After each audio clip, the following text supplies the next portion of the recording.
Halo semuanya, kami dari kelompok 6 kelas KH yang terdiri dari Jihadin Akbar, Siti Cianti Rahma, Nadila Sani, Silva Ilmayati, Michelle Vivian, dan Ade Irfa. Psychosexual disorder merupakan penyimpangan dalam pemenuhan kebutuhan seksual. Perilaku seks bisa disebut menyimpang ketika hasrat dan perilaku seksual seseorang melibatkan suatu bentuk aktivitas, objek, baik orang atau benda, maupun situasi yang umumnya tidak menimbulkan rangsang erotis pada orang lain secara umum. Sigmund Freud mengungkapkan bahwa pada usia dini, individu akan mengalami 5 tahap perkembangan awal psikoseksual. Tahap tersebut adalah tahap oral, tahap anal, tahap falik, tahap latens, dan juga tahap genital. Gangguan psikoseksual dalam dunia psikologi dikenal dengan istilah parafilia. Parafilia dapat didefinisikan sebagai ketertarikan, fantasi-fantasi, dan atau dorongan-dorongan seksual yang bersifat menetap yang melibatkan objek seksual bukan manusia, kesakitan atau pelecehan, anak-anak, atau orang yang tidak menghendaki. Parafilia memiliki jenis-jenis atau bentuk-bentuk yang diantaranya pedofilia, eksibisionisme, voyeurisme, froteurisme, fetisisme, transvestitisme, masokisme seksual, sadisme seksual, asfiksiofilia, nekrofilia, pokrofilia. Meski penyebabnya belum diketahui, ada beberapa kondisi yang diduga bisa memicu parafilia, antara lain trauma pada masa kecil, kesulitan mengekspresikan perasaan dan sulit memulai hubungan dengan orang lain, gangguan kepribadian, berulang kali mendapatkan aktivitas seksual yang menyenangkan terhadap situasi dan objek tertentu, sehingga terbentuklah penyimpangan seksual pada situasi dan objek tersebut. Kasus kriminalitas karena perilaku seksual yang terjadi di Indonesia mengalami peningkatan sejak tahun 2015.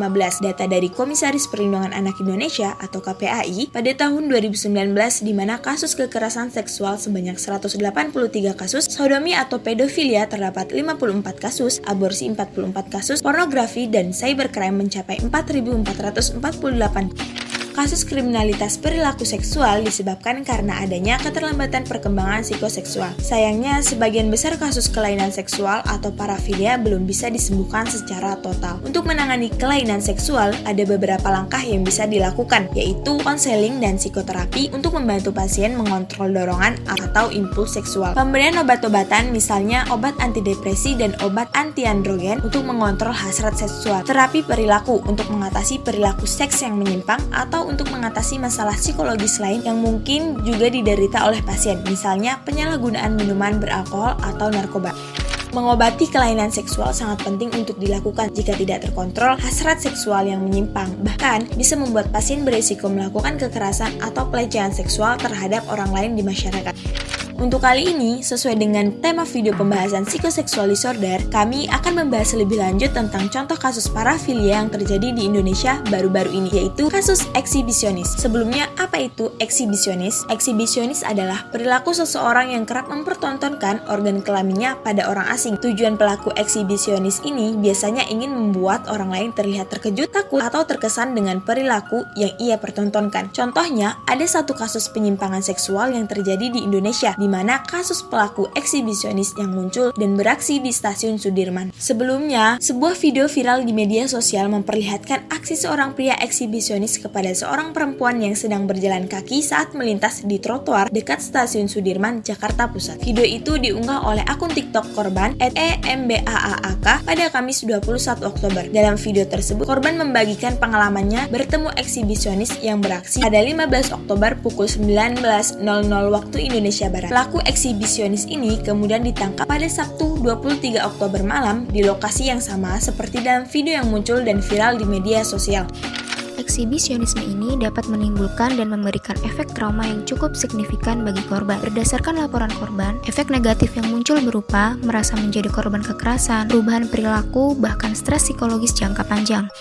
Masyarakat juga dominan memiliki pemahaman yang cukup kurang mengenai eksibisionisme, sehingga ketika eksibisionisme ini terjadi, reaksi yang mereka ekspresikan justru merupakan reaksi yang memang diharapkan oleh pelaku. Perlu diingat bahwa kunci kepuasan pelaku eksibisionisme ini ada pada reaksi atau respon korban yang dapat berupa kaget, teriak, jijik, bahkan menangis.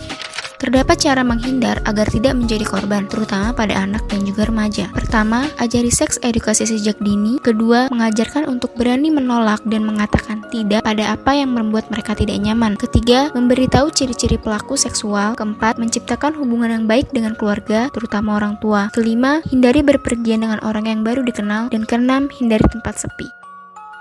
Sekian penjelasan materi tentang psikoseksual dari kelompok kami, semoga bermanfaat dan terima kasih.